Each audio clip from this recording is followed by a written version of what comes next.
Okay? Pakinggan niyo po ito, ang isang interview kay Ramil Madriaga, ay kay attorney ni Ramil Madriaga. Usapan itong perjury complaint filed by Sara Duterte against your client. Gusto ko pag-usapan itong lumabas na balita na merong threat sa buhay ng inyong kliyente. Tama po ba? Yes, kahapon nangyari yan. Around 5 p.m. Confirm yan. Teka lang, bago pa natin pakinggan to. Si Sara, laging may threat. Si Roque, bad threat. Ayan po bagay talaga sila. Yung isa, laging nagtitreat. Yung isa, bad threat. Kakasubo ng ethics. Aray ko. What exactly happened? Isang bagong detainee Ayan na na po. pinasok sa Annex 2. Isang bagong detainee. One detainee inserted in Annex 2 for the people around the world that is watching YOLO Random News every day. And these international people, shout out to all of you. I will convert like electricity the language of this attorney. New detainee inserted in Annex 2 in BJMP. Aray ko. What is BJMP? If there's any intelligent people there, can you tell me what is BJMP? Come on, man. Come on. Can you elaborate the meaning of BJMP? Aray ko. Come on, come on. I will give a reward to the people. I will give one t-shirt. If you elaborated well the meaning of BJMP. I'm not joking. No joke, no joke. Aray ko.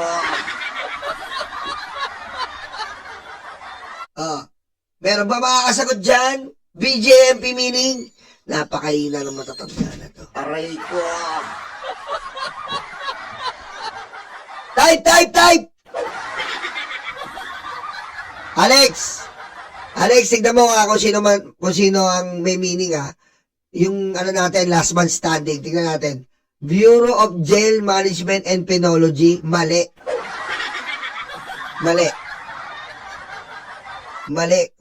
Wala na ba? Yun lang. Yun ang the best nyo. Bureau of Jail Management and mali.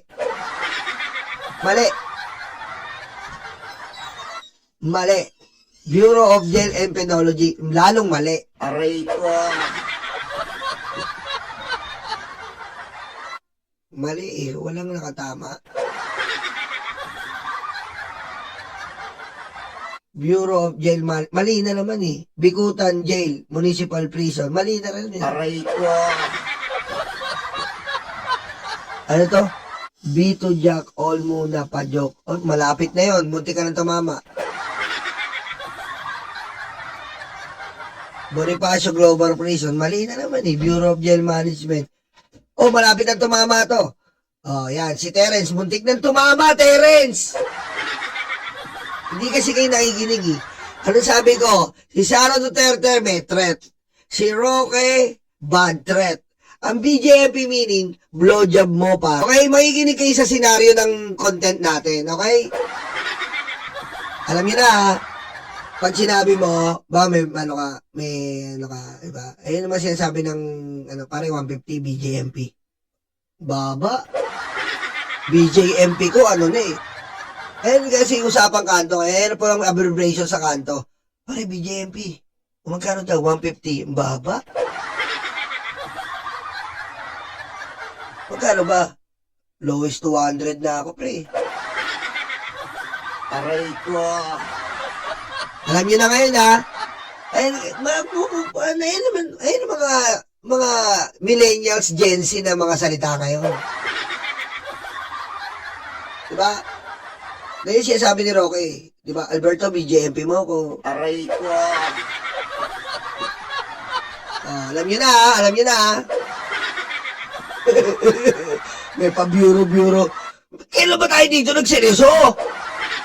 Bawal dito normal. Ano ba kayo? Masyado kayo normal Bureau of Jail and Meron pa kayong penitentiation. Bawal normal. Ano ba kayo? Ba't normal yung sagot nyo? Aray ko.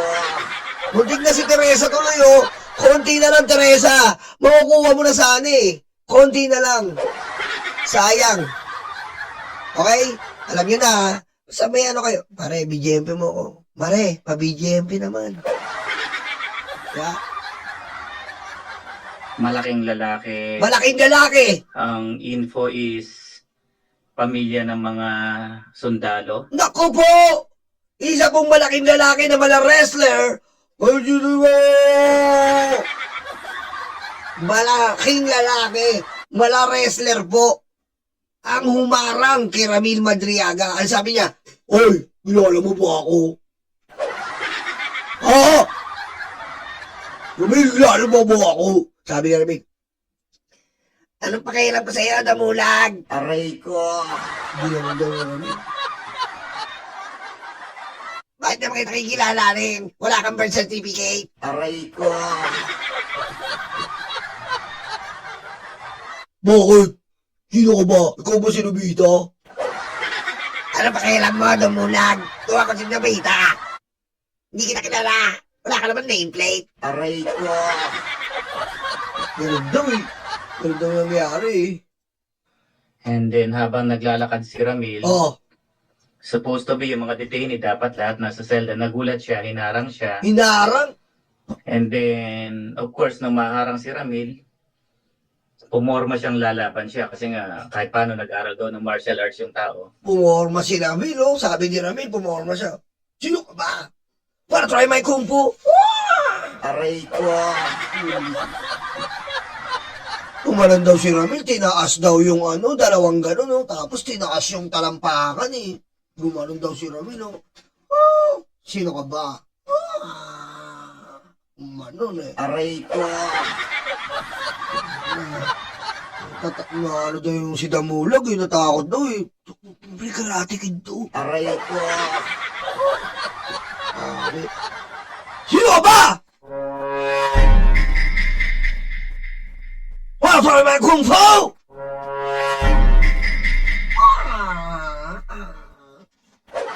Umalan eh.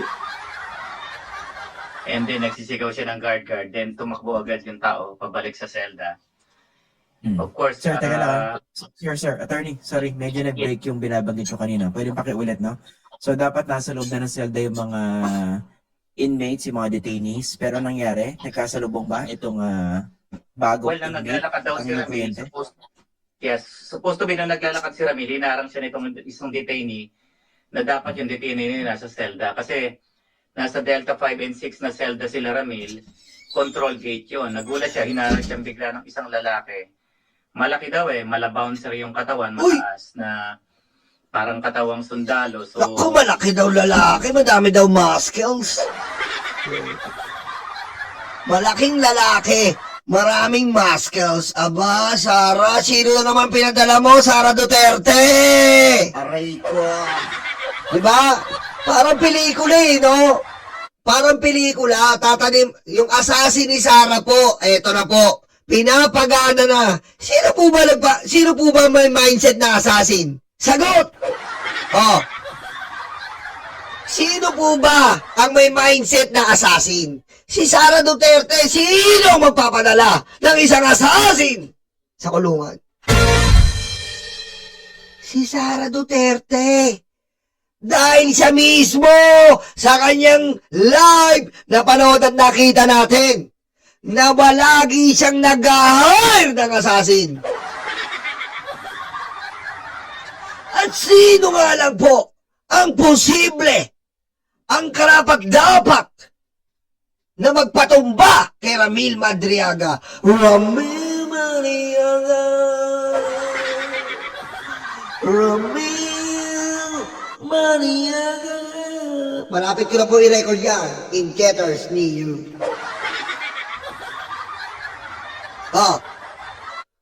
Sino lang po ba? Who is capable and have the intention to kill Ramil Madriaga? Your Honor, Mr. Chair, in this kind of situation, Aray ko. who is capable and have the intent to kill Ramil so that she will be absolutely free from the accusation in the impeachment. Aray ko. Si Sara Duterte lang po ang proud na nag-hire ng assassin. So, sino ang pwede? Sara Duterte, ang walang kwentang vice presidente. Pumorma si Ramil na lalaban siya dahil Oh. hinarang siya. And then nagsisigaw siya ng guard. Tapos tumakbo na yung tao. So, first time niya na-encounter yung taong yon, nagkaroon ng investigation sa Annex 2. Oh, And then, ang info sa amin kaninang umaga is inilipat na yung tao na yon kasama yung mga kagrupo na bagong dala sa BJMP Annex 2. nako, sa mga pamunuan po ng BJMP, ilipat niyo, kung maaari po, kapunin niyo yan. Ikapun niyo! Patayin mo si BBM. No joke.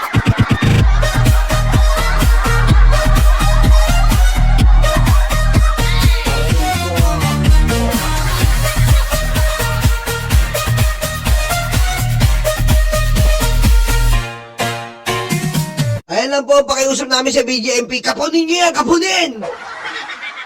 Okay, Ah, bakit that daw siya happened, alas 5 ng hapon, kahapon pa yan. kahapon? Okay, bakit daw siya hinarang nitong bagong inmate na ito? Hindi niya alam, pero ang alam niya talaga masamang balak sa kanya, kaya pumormang lalaban si Ramil. And then because of that, nag-trigger yung, of course, pinaalam agad sa amin yan. O, kita mo, nag-trigger? Anong ibig sabihin nun? Nag-trigger yung 1-year bar rule. Kita nyo? Pati sa BGMP may nagtitrigger na 1-year ban rule. Aray ko. Oh.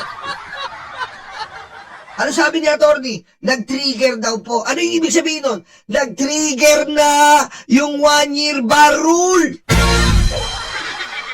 Ano ibig sabihin? Bawal na kausapin, dikitan si Ramil Madriaga for 1 year.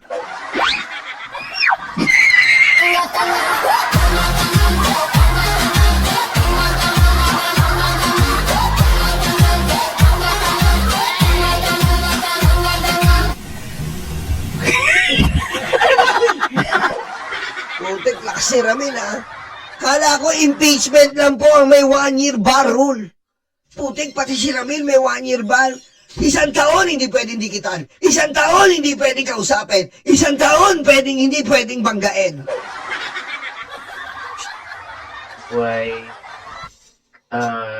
kagabi, kaninang umaga namin nalaman, that's why we requested for the NBI assistance na magawa ng solusyon agad yung security ni Ramil. Oh, Okay, when you say hinarang, ano exactly po yung ginawa?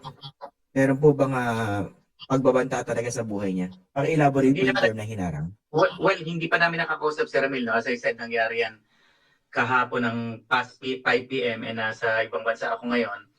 Pero yung mga report na nakarating sa amin is nagsabi sa Ramil na kinukonsider niya threat sa buhay niya dahil bago yung detainee doon, at sa investigasyon nga nakalinya sa mga pamilya ng sundalo. So, inalis na ng Annex 2 yung grupo ng detainee na yon. Pero of course, hindi kami nagre-relax doon sa threat na yon. That's why we have asked the NBI to conduct investigation kasama ng PNP. Opo. Was this the first time that anything of this sort happened to your client while in detention? Yes, yung physical confrontation. naku, ito na po tayo. Ngayon lang po nangyari kay Caramel ito. Bakit ngayon po nangyayari? Hindi ba kayo nagtataka bakit nangyari to? At hindi ba kayo nagtataka at agad-agad si Sara nag-file ng perjury? At hindi ba kayo nagtataka agad-agad sila Chika nag-file ng cyber libel? Kasi po kung wala naman po talagang kwenta ito, bakit ka naman masasaktan? Kung ikaw ay nag-react, ikaw ay nasaktan. Diba? Ganun lang po ang buhay. Ibig sabihin po, nasasaktan po si Sara Duterte. kay Ramil Madriaga. Aligaga, alarmang alarma, hindi mapakali kay Ramil Madriaga. Lahat po ng ginagawa ni Ramil Madriaga, partida pa po yan. Partida po ito. Nakakulong lang po yung tao sa kasong kidnapping. Pero ang isang kidnapper, bakit naman? Kidnapper po. Bigyan natin yung logic ni Harry Roque, bad threat. Isa pong kidnapper na nakakulong, hawak ng gobyerno, walang palag, walang kalayaan, walang teknolohiya, pero takot na takot ang isang Sara Duterte. You know what I'm saying? Given the logic, Your Honor, Mr. Chair, how can a Vice President be really afraid of this Ramil Madriaga? Because he is prison deprived of liberty. It means, yes. Bahala ko. Bahala na kayo mag-explain. Pagod eh. Nakakapagod mag-explain. Aray ko. Nakakapagod.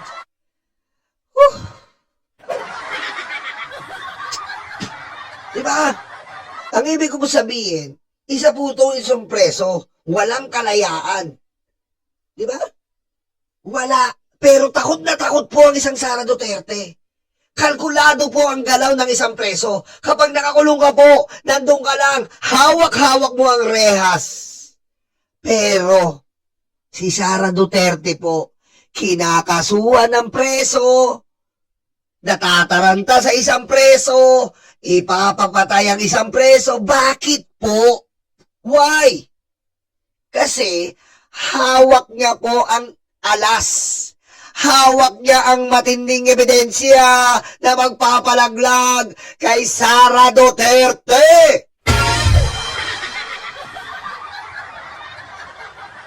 Diba? Yun eh. Although, mga nakaraang buwan, may mga offer na pinapating sa kanya na wag na magtistigo, Oy! hindi na lang ng pera. Oy! Pero itong ganitong physical na may pagharang sa kanya, na kinonsider niya threat sa buhay niya, ngayon lang nangyari yan. Oh, Okay, sige po. I-refresh lang po natin yung grabe. memory ng ating itong inyong kliyente na si Ramil Madriaga laban dito kay Vice President Sara Duterte. Okay, briefly, no? Paki-elaborate nga po for the benefit of our viewers kung bakit, ano yung sustansya ng kanyang aligasyon na siya raw ay dating aide at naging bagman na nag-deliver ng limpak-limpak na salapi supposedly upon the orders of the Vice President. Para din maintindihan na kung gaano ka-importante itong witness Well, na ito, at least from your Alam perspective. nyo, para maintindihan natin ito, kasi nag-like dapat tayo eh. Ayan po para maintindihan natin. Kasi hindi mo maiintindihan yan kung hindi ka magla-like. Ibig sabihin, hindi ka sumasang-ayon. Diba? Kapag hindi ka po nagla-like sa mga video natin, hindi ka sumasang-ayon. Isa kang tampalasan, taksil, inutil. Sorry po ah. Sorry po. Aray ko. Diba? Hindi na tayo grade 1, grade 2 rito na araw-araw tinuturuan ng mga tampalasan ng taksil na to. Araw-araw na ginawa ng Diyos. Namamaw sa tayo dito, hayop na yan. Diba, hindi naman tayo tutungtong sa 60 years old magkakakuha ng senior citizen discount kung hindi tayo marunong mag-like. Diba? Ang tanda nyo na. Ang dami nyo na natusok. Ang dami nyo na napindot. Pero yung like, hindi nyo mapindot. Aray ko. Yan ang sinasabi ko. Kita mo biglang gumalaw. Gumagalaw eh. Aray ko. Yeah, I'll be speaking lang dun sa contents ng affidavit niya, no? Kasi alam mo naman Opo, yung mga kabilang partido, kada salita mo, kada galaw mo, nagpa-file ng libel, Uy, nagpa-file bilisan nyo, magbe-bengador na. Malapit na yung bengador. Mapagalitan na naman ako ni Mike. ng perjury. So based dun sa affidavit niya, substantially, briefly, sinasabi ni Ramil na naging bagman siya, Oh, naging insider siya sa pamilya Duterte, oh, at nagkaroon ng mga pagkakataong may inuutos sa kanya na mag-pick up ng pera sa iba't ibang location, magdala ng pera sa iba't ibang location pursuant to the instruction. Nabanggit na rin dyan yung paghahati niya ng pera sa iba't ibang mga tao, personalidad. At yun nga, mostly yung kanyang allegation na yung kandidatura daw ay pinondohan ng Pogo Money dahil Hoy, Pierre Delecto, thank you, thank you, thank you. marami siyang pinag-release ng pera noong panahon ng 2018 to 2022. Oh, Substantially ganun. Okay. And yung affidavit na yun was notarized November 29, 2025 po. At inilapit niyo na po ito sa Office of the Ombudsman, hindi po ba? Yes po, oo. Pagka-execute po yan, few days after, pinadala po namin sa Ombudsman yan, requesting the Ombudsman to conduct further investigation, ganun din po sa NBI. So, Okay. nakapasok And of na course- po yung salaysay na yan sa NBI po, saka sa Ombudsman. So, inimbestigahan na po ng Office of the Ombudsman, no? I suppose. Apo. Okay. And of course, yung mga allegation ng inyong kliyente, ito po yung bagong, isa po sa mga bagong ebidensya. Diyan po sa impeachment complaints against the Vice President, hindi po ba? Tama po. Nabasa na lang namin sa mga news reports na yung 4 na complaints, inadapt nila yung affidavit ni Ramil Madriaga. Mami Irene, thank you, Mami Irene, Daddy Armin, Mami Shelo, Daddy Nestor, thank you po. At si Hil Obordo po ay BMB na. Congratulations, Hil. Thank you. Part of the cause of action nila doon sa impeachment. Although, as we all know, na-reduce na lang yung impeachment complaint. And sa pagmamonitor ko, talagang kinonsidera ng mga endorsers yung complaint, yung affidavit ni Ramil Madriaga as part of the impeachment complaint. So, with much more reason na kailangang mag-ingat kasi nga, base doon sa mga nababasa namin at sa mga pag-uusap, Yes. parang siya yung missing link kung paano na-distribute yung mga issue sa confidential funds. For the record, nagkaroon po ba kayo ng coordination with any of those who filed the impeachment complaint or complaints against the Vice President? Wala po. In fact, kahit na isa sa complainants po doon, hindi ko po kilalang personal ginawa po namin yung affidavit na yan, nag-start po yung paggawa niyan, October 14, 2025 pa yung visit namin. And then na-finalize yung affidavit na yan, November 29 yung notarized. Pero as you will note from the reports, tapos na yung affidavit na yan when mag-conduct ng mga verification, vetting, interview sila Congresswoman De Lima, former Senator Trillanes, tapos na yung affidavit na yan.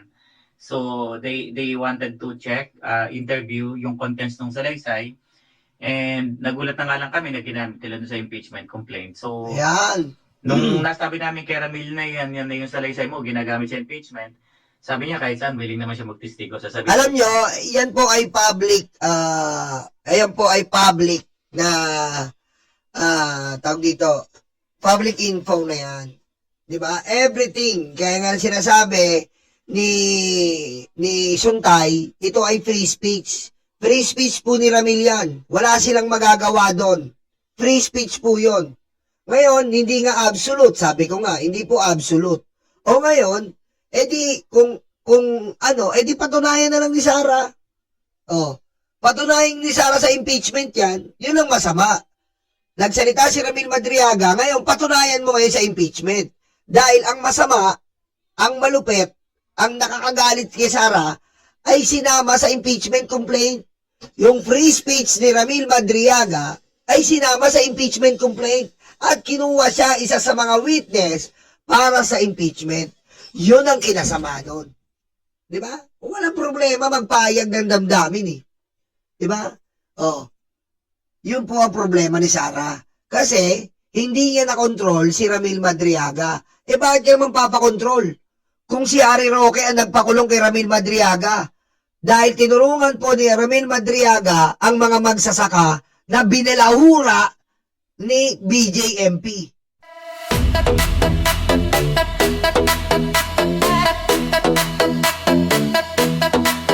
Takot na ang mga aso, dumarating ang mga kaso.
luga, de, stanga-tanga, de, utak luga, de, stanga-tanga, de, utak luga, de,